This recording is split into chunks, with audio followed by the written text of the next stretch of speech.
Halo teman-teman sekalian, kita bertemu dalam perkuliahan Sistem Pendukung Keputusan. Ini merupakan video pertama yang merupakan pendahuluan berisi pengantar, pengenalan, dan lain sebagainya mengenai sistem pendukung keputusan. Kita mulai dari definisi dari beberapa bagian-bagian tentang sistem pendukung keputusan. Yang pertama, kita pahami dulu definisi dari sistem. Sistem secara umum didefinisikan sebagai kumpulan sub-subsistem atau elemen yang saling berkorelasi atau berhubungan satu dengan yang lainnya untuk mencapai tujuan tertentu. Contohnya, sebuah perusahaan memiliki sistem manajerial yang terdiri dari bottom management, middle management, dan top management yang memiliki tujuan untuk mencapai kemajuan masyarakat. Kita lanjut ya. Tadi kita sudah membahas tentang sistem. Kemudian apa sih yang dimaksud dengan sistem pendukung keputusan? Sementara sistem sendiri merupakan elemen-elemen terkait ya. Kalau kita cek lagi di sini ya, sub-subsistem ya, atau elemen-elemen yang saling terkait ya, sehingga nanti bisa digunakan untuk mencapai tujuan tertentu. Sedangkan SPK sendiri ini merupakan suatu sistem informasi yang spesifik yang ditujukan untuk membantu ya manajemen dalam mengambil keputusan yang berkaitan dengan persoalan yang bersifat semi terstruktur ya. Biasanya semi terstruktur ya. Walaupun memang ada beberapa kasus yang memang sudah terstruktur. Konsep SPK atau sistem pendukung keputusan ini pertama kali diungkapkan pada tahun 1971 oleh Michael Scott Morton ya. Ini kita kutip dari Turban 2001 ya. Dengan istilah Management Decision System. Kemudian sejumlah perusahaan, lembaga penelitian dan perguruan tinggi mulai melakukan penelitian dan membangun sistem pendukung keputusan. Sehingga dari produksi yang dihasilkan dapat disimpulkan bahwa sistem ini merupakan suatu sistem ya berbasis komputer yang ditujukan untuk membantu pengambilan keputusan ya dalam memanfaatkan data dan model-model tertentu yang nanti didesain oleh insinyurnya ya untuk memecahkan berbagai persoalan yang tidak terstruktur. Oke, kita lanjut ya. Selanjutnya kita lihat ya bagaimana pendapat para ahli mengenai sistem pendukung keputusan ini. Yang pertama menurut Little ya, masih kita kutip dari Turban ya, semuanya kita kutip dari Turban ya. Menurut Little ini, sistem pendukung keputusan sebagai suatu informasi ya berbasis komputer yang menghasilkan berbagai alternatif keputusan untuk membantu manajemen dalam menangani berbagai permasalahan yang terstruktur maupun yang tidak terstruktur dengan menggunakan data dan model ya. Itu menurut Little. Kemudian bagaimana menurut Moore and Chang ya? Mereka berpendapat bahwa konsep struktur pada definisi awal sistem pendukung keputusan ya, yaitu bahwa sistem pendukung keputusan dapat menangani situasi semi terstruktur dan tidak terstruktur. Ini adalah sebuah masalah ya, dapat dijelaskan sebagai masalah terstruktur dan tidak struktur hanya dengan memperhatikan si pengambil keputusan ya, atau sesuatu yang sifatnya spesifik ya. Selanjutnya kita lihat ya menurut Bonsek dan kawan-kawan ya. Nah, menurutnya ya, atau menurut mereka ya, karena ini dan kawan-kawan ya, sistem pendukung keputusan ini sebagai sistem berbasis komputer yang terdiri dari 3 komponen yang saling berinteraksi, yaitu sistem bahasa atau mekanisme untuk memberikan komunikasi antar pengguna dan komponen sistem pendukung keputusan yang lainnya. Kemudian sistem pengetahuan ini merupakan repositori pengetahuan ya, domain masalah yang ada entah sebagai data atau sebagai prosedur ya. Dan sistem pemrosesan masalah ya, yaitu yang menghubungkan ya antara komponen yang lainnya terdiri dari satu atau lebih kapabilitas manipulasi masalah umum yang diperlukan untuk pengambilan keputusan ya. Jadi kalau kita simpulkan ya dari ketiga pendapat ahli ini ya, setidaknya mereka sependapat ya bahwa sistem pendukung keputusan ini merupakan sistem berbasis komputer ya.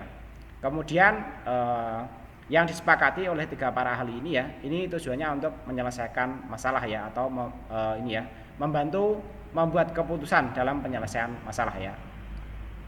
Untuk perbedaan ketiganya ya, nanti ada yang menjelaskan soal komponen-komponennya ya. Di sini ini ya. Kalau menurut Moore and Chang ya, dia membedakannya ya, yang dengan yang lainnya adalah ini ya, menangani masalah yang terstruktur ataupun semi terstruktur, bahkan menyebutkan yang tidak terstruktur ya. Kemudian menurut Bonsek ya, dia membagi menjadi 3 komponen tadi ya, yaitu sistem bahasa, komponen sistem mendukung keputusan ya, dan sistem pengetahuan ya. Tapi intinya ya, di sini dari ketiganya ya, bahwa SPK itu ya tentu nanti harus ada masalahnya ya, kemudian ada pengetahuannya ya, kemudian nanti ada solusi-solusi umumnya untuk dijadikan sebagai keputusan dalam menangani masalah ya. Nah, selanjutnya kita pelajari mengenai tujuan dari SPK ya. Menurut Peter G. Wiken ya dan Scott Morton ya, untuk tujuan dari SPK ya, yang pertama adalah membantu manajer membuat keputusan untuk memecahkan masalah semi terstruktur ya. Kemudian mendukung penilaian manajer ya, bukan mencoba untuk menggantikannya ya. Jadi ini sebenarnya prakteknya ya tidak hanya untuk menyelesaikan atau memilih solusi-solusi masalah yang ada ya, tapi juga di prakteknya ya bisa memberikan penilaian, misalnya siswa yang dianggap nanti paling berprestasi, layak mendapatkan beasiswa dan lain sebagainya, itu nanti sering juga dipakai untuk hal-hal tersebut ya, SPK ini ya. Kemudian meningkatkan efektivitas pengambilan keputusan manajer daripada efisiensinya ya. Jadi yang fokusnya adalah efektivitasnya ya, bukan efisiensinya ya. Jadi untuk kecepatannya memang agak lebih berbelit ya, membutuhkan energi lebih ya. Tapi nanti pada akhirnya ya, setiap keputusan yang diambil dari SPK ini ya diharapkan memiliki efektivitas yang tinggi ya, lebih tepat lah daripada pilihan-pilihan solusi yang lainnya. Oke, kita lanjut ya. Yaitu mengenai komponen-komponen sistem pendukung keputusan ya. Yang pertama komponennya adalah data manajemen ya. Nah, untuk data manajemen untuk dunia komputer zaman sekarang ya, nanti prakteknya adalah database management system ya. Kalau kita biasanya belajarnya adalah RDBMS atau Relational Database Management System ya. Nah ini sebenarnya tidak hanya di database saja ya, walaupun nanti di dunia komputer kan sebagian besar data-datanya ya nanti disimpan di database ya, walaupun nanti ada yang berbentuk variabel dalam program ya dan lain sebagainya ya. Nah nanti di sana akan mengandung data yang relevan untuk berbagai situasi ya, dan diatur oleh software ya, softwarenya ya nanti RDBMS ini ya. Kemudian model manajemen ya. Nah model manajemen ini nanti melibatkan model finansial, statistikal ya, kemudian manajemen sains ya, atau berbagai model kuantitatif yang lainnya ya, sehingga dapat memberikan ke sistem ya suatu kemampuan analitis ya dan manajemen software yang diperlukan ya untuk komponen model manajemen ini. Selanjutnya adalah communication atau dialog subsystem ya. Jadi kalau kita yang belajar pemrograman komputer ya, communication ini ya prakteknya adalah user interface-nya. Jadi kalau kita punya perangkat-perangkat ini ya tanpa user interface ya, nanti bagian penggunanya juga akan kebingungan ya. Nah, oleh karena itu kita juga perlu mengembangkan aspek communication ini. User dapat berkomunikasi dan memberikan perintah pada DSS atau Decision Support System atau SPK-nya ya, melalui subsistem ini ya. Ini berarti nanti menyediakan antarmuka atau user interface ya. Kemudian knowledge management ya. Knowledge management ini nanti adalah metode-metode SPK-nya ya. Nah, ini adalah subsistem opsional ya. Dapat mendukung sistem lain atau bertindak sebagai komponen yang berdiri sendiri ya. Biasanya ini adalah ini ya, metode-metodenya ataupun opsi-opsi solusi ya dari sebuah masalah yang mungkin nanti akan kita pilih ya menggunakan metode-metode yang itu ya yang kita tentukan dan kita pakai ya.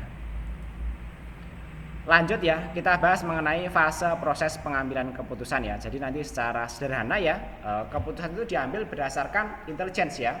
Kemudian nanti dari intelligence itu kita susun sebuah desain ya. Kemudian dari desain ya kita mengumpulkan pilihan-pilihan ya atau choice-nya ini ya. Kemudian nanti baru implementation ya. Nah dalam intelijen ini nanti akan ada sistem informasi manajemen ya, sehingga nanti dengan adanya SPK ya, maka akan ada ilmu manajemen. Jadi teman-teman sekalian ya, untuk mempelajari SPK ini juga perlu memahami tentang ilmu-ilmu manajemen ya. Untuk proses pengambilan keputusan yang menurut Simon ya, kurang lebih nanti seperti ini ya. Jadi kalau tadi adalah fasenya ya, kemudian untuk prosesnya ya, nanti bisa lebih sederhana lagi, nanti kurang lebih 3 pilihan seperti ini. Yang pertama intelligence ya, intelligence itu nanti bisa dari masukan dari penggunanya ya, dan juga dari metode-metode yang kita terapkan dalam sistem SPK yang kita kembangkan ya. Intelligence ini merupakan tahap proses penelusuran dan pendeteksian dari ruang lingkup problematika secara proses pengenalan masalah ya. Data masukan diperoleh, diproses dan diuji dalam rangka mengidentifikasi masalah ya. Kemudian desain ya. Tahapan ini merupakan proses menemukan, mengembangkan dan menganalisis alternatif tindakan yang bisa dilakukan. Tahapan ini meliputi menguji kelayakan solusi ya. Jadi nanti kita akan menguji ya solusi-solusi yang ada ya dari masukan intelijen ini ya. Kamu dalam ini ya tahapan desain ini ya, sehingga nanti kita bisa menemukan mana solusi yang paling efektif ya. Kemudian choice ya, tahapan ini adalah dilakukan ya proses pemilihan di antara berbagai alternatif tindakan yang mungkin dijalankan ya. Hasil pemilihan tersebut kemudian diimplementasikan dalam proses pengambilan keputusan ya. Jadi nanti dalam choice ini ya mungkin bisa menghasilkan ya satu keputusan, kemudian bisa menghasilkan perankingan juga bisa ya, dan lain sebagainya ya. Nah, secara ilustratif ya, elemen terkait dalam sebuah sistem pendukung keputusan nanti kurang lebih seperti ini ya. Masalah itu digambarkan sesuatu yang kompleks ya, dan kurang beraturan lah ya. Jadi nanti bisa mungkin kalau teman-teman punya IQ ya, ini pola-polanya bisa dilihat ya, pola kesamaan warna, kesamaan ukuran ya, kemudian kesamaan posisi ya, itu bisa dilihat semi terstrukturnya ya. Kemudian dari masalah itu ya, yang kita anggap mungkin merupakan sesuatu yang tidak terstruktur ya, kemudian ada solusi ya, maka kita akan itu ya menghasilkan sebuah hasil solusi yang paling relevan ya. Nah, kalau dapat kita jelaskan ya dari gambar tadi ya, dari ini ya. Yang pertama adalah mengenai masalah ya. Masalah ini dalam sebuah SPK terdapat beberapa jenis ya, yaitu adalah masalah yang terstruktur, kemudian masalah yang semi terstruktur ya, atau terstruktur sebagian saja, dan masalah yang tidak terstruktur sama sekali ya. Jadi semakin tidak struktur ya, tentu nanti kita akan membutuhkan effort yang lebih tinggi ya untuk menyelesaikan sebuah masalah. Semakin terstruktur, nanti masalahnya akan lebih mudah diselesaikan. Karena kalau tidak terstruktur ya, maka tahapan-tahapan pengerjaannya kita harus menemukan strukturnya dulu. Atau kalau semi terstruktur ya, maka kita harus menyelesaikan bagian-bagian yang belum terstruktur, sehingga nanti kita menemukan pola-polanya ya, atau menemukan strukturnya ya. Kemudian solusi ya. Dalam sebuah SPK ya, terdapat beberapa jenis solusi pemecahan masalah ya, diantaranya yang nanti akan kita pelajari dan dikenal secara umum ya. Yang pertama adalah multi attribute decision making atau MADM ya. Nanti di sana ada simple additive weighting atau SAW, kemudian ada metode weighting product atau WP ya. Kemudian metode analytical hierarchy process atau AHP. Nah, ini untuk pembacaan ini ya, teman-teman mau dibaca bahasa Inggris atau bahasa Indonesia, kita tidak mempermasalahkan karena konteksnya di sini kita adalah itu ya, fokus pada pemahaman ya, bukan mengenai soal istilah ya. Jadi nanti kalau dibaca SAW boleh ya, kemudian WP boleh ya, karena ini merupakan singkatan bahasa Inggris. Tapi kalau teman-teman mau baca pakai bahasa Indonesia ya tidak masalah ya, dalam konteks pembelajaran ini ya. Kemudian nanti ada metode Topsis dan lain sebagainya ya.